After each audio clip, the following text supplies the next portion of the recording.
Assalamu alaikum. This is Dr. Sayyid Manzar. I'm a dental surgeon in Lahore, practicing in Malton, Valencia. We have 2 branches in Lahore.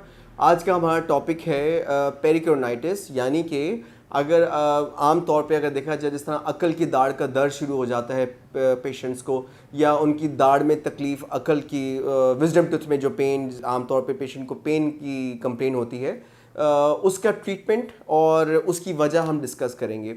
First of all हम discuss ये करेंगे, जैसा हम हर topic पहले discuss करते हैं कि ये सब प्रॉब्लम्स क्रिएट होने की वजह क्या है। अगर हम ये देखें कि एवोल्यूशन के साथ साथ हमारी डाइट सॉफ्ट होने की वजह से हमारा जो जॉ साइज़ है वो छोटा होता जा रहा है, और छोटा होने की वजह से, क्योंकि पहले हमारे मुंह में होते थे 32 दांत, लेकिन अब सिर्फ 28 दांत होने चाहिए। जो बाकी के 4 दांत हैं वो अब एक्स्ट्रा कंसिडर होना शुरू हो गए हैं, जिनको विजडम टीथ बोलते हैं। विजडम का वर्ड थोड़ा सा ये गलतुल आम है, या अकल दाढ़ का नाम थोड़ा गलतुल आम है। असल ये अकब दाढ़ है। अकब मीन्स पीछे की दाढ़। विजडम टूथ क्योंकि इसलिए बन गया नाम क्योंकि ये उस एज में आते हैं, नॉर्मली 16 से 24 के 26 के दरमियान, जिसमें बच्चे को अकल आ रही होती है, तो जिसकी वजह से इसका नाम पड़ गया अकल दाढ़ और विजडम टूथ। बहरहाल अब क्योंकि हमारे over the time, over the centuries, jaw size reduce होता जा रहा है, एवोल्यूशन का पार्ट है ये, जिसकी वजह से जो विजडम टीथ हैं उनको निकलने की जगह नहीं मिलती। और अगर आपको अकल दाढ़ में इस वक्त दर्द हो रहा है तो आप अपने मिरर में अगर मुंह खोल के फ़ोन से पिक्चर लेके देखें या मिरर में ज़रा गौर से देखने की कोशिश करें, तो आपको इस तरह का एक फ्लैप सा नज़र आएगा। ये आपकी अकल दाढ़ है या अकब दाढ़ है, और इसके ऊपर एक फ्लैप सा डेवलप होगा, और आपको जो पेन हो रहा होगा वो इसी पार्ट पे ही हो रहा होगा। इसकी मैं थोड़ी सी आपको एक पिक्चर और दिखा देता हूँ। अगर हम इसका एक क्रॉस सेक्शन या उसको हम एक एक्सरे समझ लें, एनिमेशन अगर देखें, तो होता ये है कि अकल दाढ़ या अकब दाढ़ ये टेढ़ी निकल रही होती है, जिसकी वजह से जो गोश्त का पीस है या गम्स हैं वो पूरा ख़त्म नहीं हो पाता और वो अपनी जगह पे मौजूद रहता है। एंड देन जब हम खाना खाते हैं तो कुछ फूड पार्टिकल इधर से आके इसमें फंस जाते हैं, जिसकी वजह से हमें पेरिकोर्नाइटिस या इस तरह का जो अकल दाढ़ का जो पेन है वो डेवलप शुरू हो जाता है। टिपिकली मुंह से बहुत बुरी स्मेल आती है, आपका मुंह पूरा खोला नहीं जाता, जॉ में पेन होता है, और ऑन एंड ऑफ कभी होता है, मतलब ऐसा भी होता होगा कि आपका दर्द शुरू होता है, आप अच्छे से ब्रशिंग करते हैं वो ठीक हो जाता होगा, फिर कुछ दिनों बाद दोबारा डेवलप होगा और फिर आप ब्रशिंग करते हैं तो ठीक हो जाता है, लेकिन परमानेंट सोल्यूशन इसका नहीं निकलता। होता ये कि जब वो एरिया जहाँ पे खाना फंसा हुआ है जब ये निकल जाता है तो वक्ती तौर पे आपको आराम आ जाता है, लेकिन यहाँ पे ये एक ऐसी पोजीशन पे होता है कि आप जब खाना खाएंगे यहाँ पर जाएगा ही जाएगा, और अगर ये डेवलप हो जाए और ये ठीक ना हो रहा हो तो इसका टाइमली आपने इलाज करवाना है। अगर आप टाइमली इलाज नहीं करवाएंगे तो बहुत ज़्यादा चांसेस ये होते हैं कि पेशेंट का मुंह बिल्कुल बंद हो जाता है, उनका मुंह खुलता ही नहीं है। इन दैट केस डेंटिस्ट आपका इलाज भी नहीं कर सकता। सो आपको स्ट्रॉन्ग एंटीबायोटिक्स देनी पड़ेंगी, पेन किलर्स खानी पड़ेंगी, जिसके बाद आपको कुछ आराम आएगा, मुंह खुलना शुरू होगा, तो हम आपका इलाज कर सकते हैं। और बहुत सारे केसेस में हमें फिर जनरल एनेस्थीसिया में सर्जरीज करनी पड़ जाती हैं, जो कि मसला बढ़ जाता है। सो इसीलिए मैं आपको मशवरा ये दूंगा कि जब भी आपका ये प्रॉब्लम स्टार्ट हो तो जो मैं आपको भी ट्रीटमेंट्स बताना जा रहा हूँ वो आपने फ़ौरन जाके अपने डेंटिस्ट के पास करवा लेने हैं, कि डेंटिस्ट को कंसल्ट ज़रूर करना है। अगर आपने इसको डिले नहीं करना, क्योंकि हर दफ़ा इसका लाजमी नहीं है कि आपको ये अगर ऑन एंड ऑफ होता है और हर दफ़ा ठीक हो जाता है, तो ज़रूरी नहीं कि ये हर दफ़ा ठीक ही हो। ये आपका बहुत ज़्यादा चांसेस ये होते हैं कि ये ख़राब ही हो जाए और आपका मुंह बहुत लंबे अरसे के लिए बंद हो जाए, फिक्स हो जाए उस जगह पे। अब अगर हम ट्रीटमेंट के ऊपर जाएं तो सबसे हमारे पास 3 ऑप्शंस होती हैं अमूमन तौर पे। एक ऑप्शन ये होती है कि ये वो जो हिस्सा है यहाँ पे हम अच्छे से इसको डेंटिस्ट जो है वो क्लीन कर दे, या आप घर में खुद से इसको अच्छे से ब्रश कर लें। अगर आप डेंटिस्ट के पास नहीं जा सकते तो माउथ वॉश इस्तेमाल कीजिए और इसको अच्छे से क्लीन कर लीजिए। एक और टोटका भी है, फॉर एग्जाम्पल ये this is just for those patients जो कि किसी इमरजेंसी में है, बेड रिडन में है, मुल्क से बाहर है, डेंटिस्ट को अप्रोच नहीं कर सकते, तो इन दैट केस वो ये एक ट्रिक बता रहा हूँ मैं। वो किसी भी ऐसी सिरिंज में जिसकी टिप उतार दी गई हो उसमें माउथ वॉश भरें, और इस पॉइंट को एम करके, मैंने रिपीट करूँगा, टिप को रिमूव करके, जो सुई है उसको रिमूव करके, उसको लगा के नहीं करना आपने, उसको उतार दें और ख़ाली जो पीछे का जो उसका सिलेंडर होता है उसको आपने यहाँ पे एम करके ज़ोर से प्रेस किया करें और वॉश करें तो आपका मसला वक्ती तौर पे हल हो जाएगा, जब तक कि आप डेंटिस्ट के पास नहीं जाते। दूसरी ऑप्शन जो हमने इसमें इसी में ही दूसरी ऑप्शन डिस्कस की हमने, वो ये है कि आप डेंटिस्ट के पास जाएं, वो इस एरिया को अच्छा सा क्लीन कर देंगे सुन करके, और आपका मसला वक्ती तौर पे, नॉट परमानेंटली, वक्ती तौर पे हल हो जाएगा। दूसरा प्रॉपर ट्रीटमेंट ये है, उसमें हम जो ये वाला जो पार्ट है जो कि ग्रो हुआ है ऊपर, उसको हम सुन करके एक्सरसाइज कर देते हैं, कट कर देते हैं। ये हम टिपिकली उन पेशेंट्स के लिए करते हैं जो कि बज़िद होते हैं कि जी हमने अपना परमानेंट इलाज नहीं करवाना, यानी दांत नहीं निकलवाना। उस पर मैं बाद में जाऊंगा वो क्यों ज़रूरी है। लेकिन अगर वो कहते हैं कि नहीं हमने करवाना ही नहीं है, हम दांत निकलवाना ही, कोई अवेयरनेस की कमी होती है कुछ पेशेंट्स में, तो इन दैट केस हम सिर्फ इसको एक्सरसाइज कर देते हैं। जब हम इसको एक्सरसाइज करते हैं उसके लिए हमें वैसे ही सुन करना पड़ता है जिस तरह हमें सर्जरी के लिए सुन करना है, यानी कि 2 इंजेक्शंस लगाने पड़ते हैं जिससे वो सुन हो जाती है जगह, फिर हम इसको कट कर देते हैं और फिर पेशेंट का वही हीलिंग टाइम पीरियड स्टार्ट हो जाता है। एंटीबायोटिक्स और पेन किलर्स हमें देनी पड़ती हैं, जिसके बाद 5-6 दिन तक जाके नॉर्मलाइज होना शुरू होती हैं चीज़ें।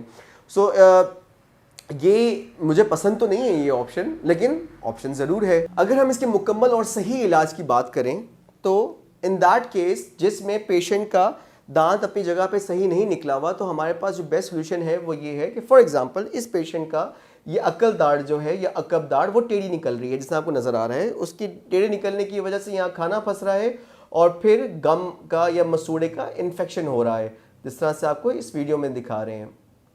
और इस इन्फेक्शन की वजह से पेशेंट को प्रॉब्लम हो रहा है, तो हमें इसका बेस्ट सोल्यूशन ये होगा कि हमें इसको कट करने की वजह से, मैंने आपको पहले बताया, सफाई या कट करने की बजाय बेहतर है कि जो अक्ल दाढ़ है, ये अकब दाढ़ है, इसको हम निकाल ही दें। जब एक दफ़ा ये अकब दाढ़ निकल गई, अब आपका ये एरिया कभी स्वेल हो नहीं सकता। सो एक दफ़ा का ट्रीटमेंट है और आपका ज़िंदगी भर का सुकून हो जाता है। एक और इन्फॉर्मेशन मैं आपको देना चाहूँगा, क्योंकि नीचे वाली अकल दाढ़ निकलवा देनी चाहिए, तो बेहतर है कि ऊपर वाली भी साथ ही आप निकलवाएं। होता ये है कि ग्रेविटी की वजह से अकल दाढ़, अकब दाढ़, उसने भी सेम उसी तरह से अगले दांत को ख़राब कर देना होता है, तो बेहतर है कि उसको भी एक्सट्रैक्ट करवाएं, क्योंकि ये लटक के नीचे आता रहेगा और इवेंचुअली आपको बॉदर करेगा ये भी। सो समटाइम्स डेंटिस्ट बहुत इजीली, वो पेशेंट्स बहुत कंप्लाइंट होते हैं, बहुत अच्छे पेशेंट्स होते हैं जो कि हमारी बात फ़ौरन मान लेते हैं और ऊपर नीचे की दोनों की विजन टूथ निकलवा देते हैं। इन दैट केस अब आपका राइट साइड पे कोई मसला क्रिएट नहीं होगा। एक और केस सिनेरियो हम डिस्कस करते हैं ज़रा। फॉर एग्जांपल पेशेंट ने दांत का टेढ़ा नहीं निकला हुआ है और वो नहीं निकलवा रहे, तो एक तो मसूड़ा स्वेल होता है, साथ आगे वाले हिस्से में खाना फंसने की वजह से आगे वाला मसूड़ा भी स्वेल होता है। सो वो ये एक डिफरेंट सिनेरियो है, इसमें भी अक्लमंदी यही है कि अक्लदार निकलवाएं। दूसरी जो बहुत इंपॉर्टेंट बात मैं आपसे शेयर करना चाह रहा हूँ कि होता ये है कि अगर बिलफर्ज ये दांत सीधा भी निकला हुआ है और निकालने की ज़रूरत भी नहीं है और आपको भी फ़िलहाल मसला भी नहीं कर रहा, इन दैट केस तब भी चाहिए कि आप अक्ल दाढ़ को निकलवाएं। उसकी वजह यह है कि अगर ये अपनी जगह पर भी है और अगर आप सफाई सही नहीं कर पा रहे इस पॉइंट को, जहाँ जो दाढ़ों के दरमियान का हिस्सा है, जो कि ह्यूमनली पॉसिबल नहीं है कि हम हर खाने के बाद इस एरिया को फ्लॉस करें, ब्रश करें, क्लीन करें, नामुमकिन सा है, ये आम आदमी नहीं कर पाता, इवन हमारे लिए भी बहुत मुश्किल होता है। सो जिसकी वजह से क्या होगा कि इवेंचुअली ये जो अक्ल दाढ़ है ये आपकी अगली दाढ़ को भी ख़राब कर देगी, और तब जब इसको ख़राब कर देगी तो आपके लिए वो बहुत बड़ा नुकसान होगा, क्योंकि इस दाढ़ की तो कोई इंपॉर्टेंस नहीं थी, ये टेढ़ी थी, ना बाइट में आती थी, ना खाना खाने में हेल्प करती थी। ये हमने सिर्फ अपने सुकून तसल्ली के लिए हमने इसको रखा हुआ था अपने मुंह में कि जी बस हमारी दाढ़ें पूरी हैं। लेकिन अगर हम सिर्फ इस तसल्ली को, अपने सेटिस्फैक्शन के लिए हमने इस दांत को रखा मुंह में, लेकिन उसने हमारा जो इंतहाई कीमती दांत था, जो कि आगे वाला दांत था, जो जिससे हम खाना खाते थे, उसको अंदर से ही डैमेज कर दिया। सो जिसकी वजह से हमें ज़रूरी है कि हमारे मुंह में जब भी अक्ल दाढ़ें बने तो हम टाइमली उनको एक्सट्रैक्ट करवा दें, निकलवा दें। जैसे कि इस केस में अब ये हमारे पास कोई और ऑप्शन नहीं है, ये दाढ़ अगली वाली जो है ये ख़राब हो चुकी हुई है, जिसकी वजह से अब हमें इसको या तो निकलवाना पड़ेगा या इसका भी इलाज करना पड़ेगा रूट कनाल करके। जैसे इस केस में ये दाढ़ निकालनी पड़ रही है, जो कि बहुत सैड है।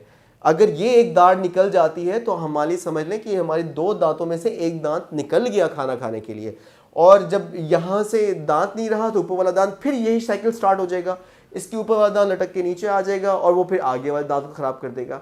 तो इसलिए अगर हम सिर्फ ये 2 अक्ल दाढ़ों को timely at the right age निकलवा दें तो हमारे सारे दांत आगे के बच जाते हैं।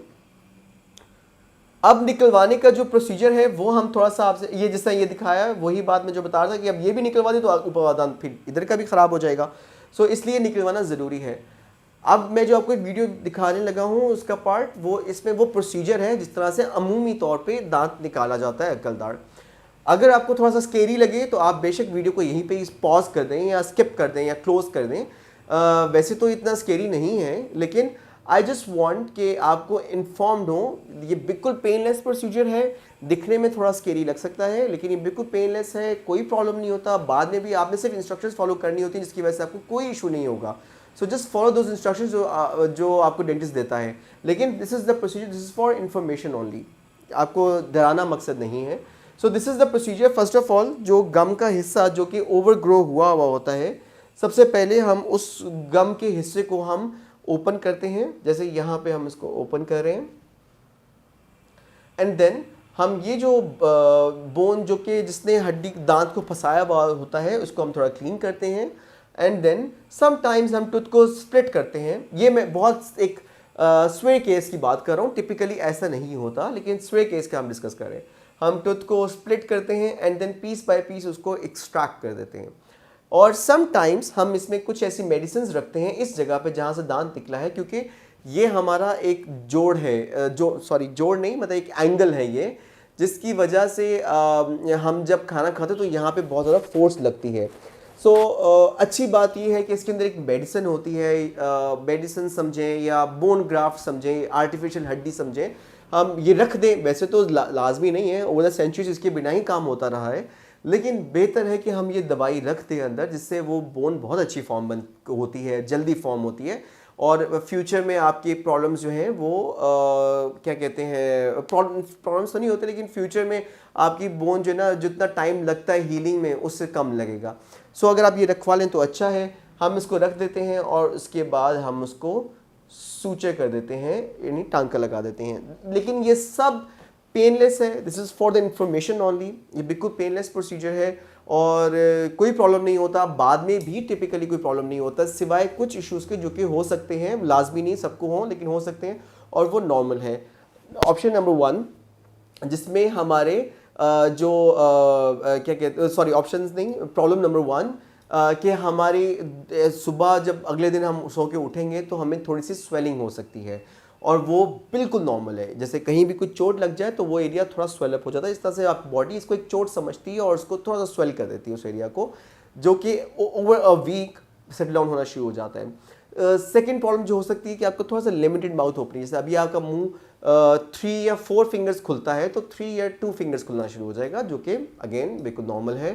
थोड़ा छोटे निवाले लेके खाएंगे आप, दैट्स ओके, बट और कोई प्रॉब्लम ऐसा नहीं है। तीसरी बात ये है कि आपने इंस्ट्रक्शंस को बहुत स्ट्रिक्टली फॉलो करनी है। अगर आप इंस्ट्रक्शंस फॉलो करेंगे तो कोई प्रॉब्लम नहीं होता, लेकिन अगर आप इंस्ट्रक्शंस फॉलो नहीं करेंगे, इन दैट केस आपको यहाँ पे इन्फेक्शन का सामना करना पड़ सकता है, तो वो आपको एहतियात तो रखनी ही है।